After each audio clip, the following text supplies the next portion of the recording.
सामने के फ्लैट में रहने वाली रागनी से मधु का मिलना तो कम हो पाता था, लेकिन दोनों के घर की रसोई की खिड़कियां आमने सामने ही पड़ती थी। तभी तो रागनी कई बार मजाक में कह भी चुकी थी, लगता है आपका सारा दिन रसोई में ही बीतता है। सुनकर मधु चुप रह जाती। यूं देखा जाए तो दोनों की दिनचर्या में भी काफी अंतर था। रागनी नौकरी करती थी, पति अक्सर दौरे पर रहते और बच्चे बाहर हॉस्टल में थे। रागनी का क्या, थोड़ा बहुत कच्चा पक्का बना लिया और कभी मूड नहीं हुआ तो बाहर से कुछ मंगा लिया।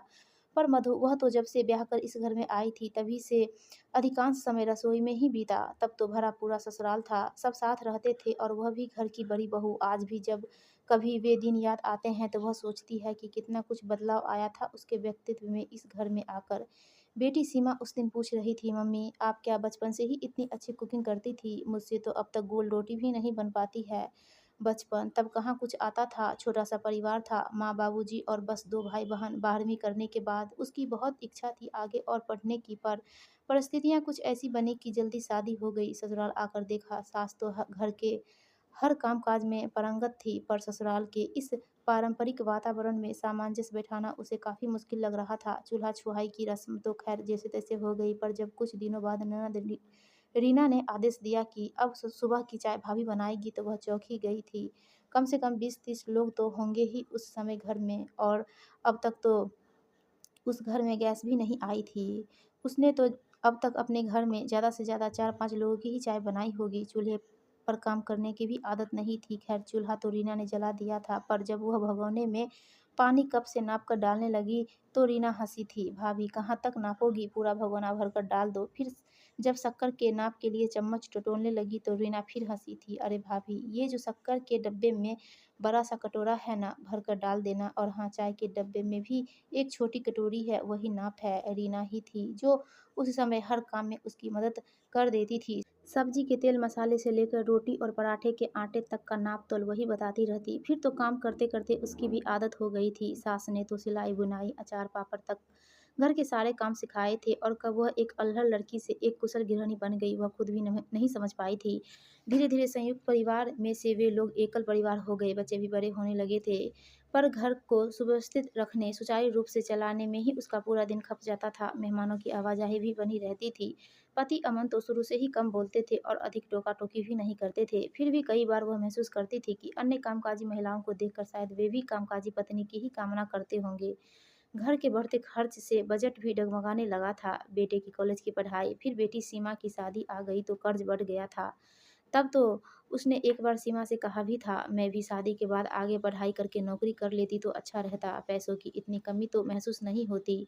अब देख तेरी शादी के बाद अगर छोटा-सा भी फ्लैट लेने की सोचेंगे तो उसके लिए भी भारी कर्ज का इंतजाम करना होगा। मम्मी, सीमा ने तुरंत टोक दिया था, आप नौकरी करती तो हम भाई बहन की इतनी अच्छी परवरिश कैसे हो पाती? पापा तो नौकरी के सिलसिले में अक्सर बाहर ही रहते थे, फिर हमें साफ सुथरा सजा सवरा घर, स्वादिष्ट खाना कैसे मिलता? मुझे तो अब तक याद है कि हम भले ही कितनी देर से घर पहुंचते, आप हमेशा ही हमें गर्मा गर्म खाना खिलाती। अब मुझे देखो ना, चीकू को कहाँ इतना ध्यान रख पाती हूँ। कभी कभी तो मुझे बुखार में भी घर छोड़कर ऑफिस जाना पड़ता है।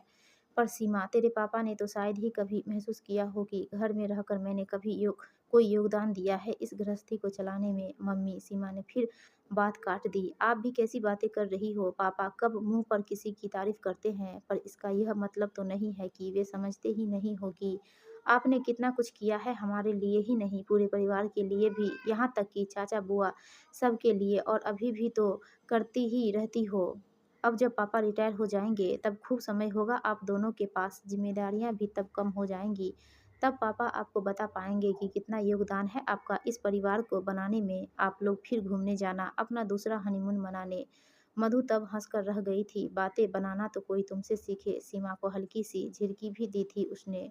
पर अब तो अमन वास्तव में रिटायर होने जा रहे हैं। आज ऑफिस का आखिरी दिन है, पार्टी वगैरह भी है, फिर अगले हफ्ते बच्चे भी आ जाएंगे। पापा का रिटायरमेंट और 60 वर्ष पूरे होने की खुशी दोनों ही साथ मनाने का कार्यक्रम है। सोचती हुई मधु बाहर लॉन में आकर बैठ गई थी।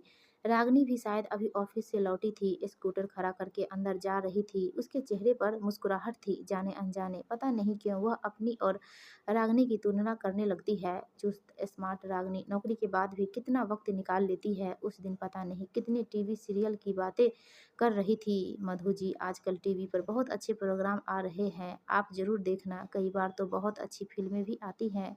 वह सोचती कि वह तो कभी भी पूरी फ़िल्म देख ही नहीं पाती है। घर परिवार, मेहमान, घर के कामकाज से मुश्किल से कुछ समय निकाल कर अखबार देख लिया या न्यूज़ सुन ली तो बहुत हो गया। उसकी ननद, देवर, देवरानी सब यही कहते हैं, बस भाभी आप हो तो मायका ससुराल सब यही है हमारा। चलो सबकी अलग-अलग ज़िंदगी और ज़िम्मेदारियाँ होती हैं। वह क्यों तुलना करे किसी से अपनी, सोचकर उसने फिर आज खुद को समझा लिया था।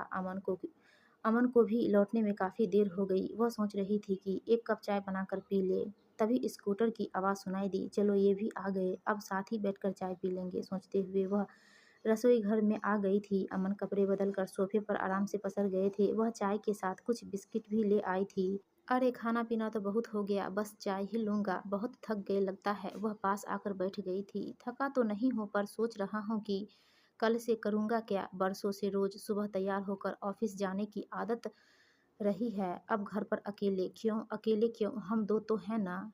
अब बरसों बाद समय मिला है तो घूमेंगे, कहीं बाहर जाएंगे। अब तो आपकी जिम्मेदारियां भी पूरी हो गई हैं। मधु ने चाय का कप आगे बढ़ाया और फिर अपना कप उठाया। शायद तुम ठीक कहती हो, अब ज़िंदगी आराम की रहेगी। आखिर तुम्हारी तो पूरी ज़िंदगी ही एक रिटायर लाइफ रही है। एक हाउसवाइफ की ज़िंदगी तो होती ही है रिटायर लाइफ, आराम की ज़िंदगी। अमन पता नहीं और क्या-क्या कहते जा रहे थे, पर मधु के कान अब आगे कुछ सुन नहीं पा रहे थे। चाय का प्याला वैसे ही हाथ में रह गया था, मुँह का स्वाद भी कसैला हो गया था। एक ही शब्द कानों में गूंज रहा था, आराम की ज़िंदगी। ना चाहते हुए भी मधु के आँखों के कोर भीग गए। दोस्तों, आपको ये कहानी अच्छी लगी तो प्लीज़ हमारी वीडियो को लाइक कीजिए और चैनल को सब्सक्राइब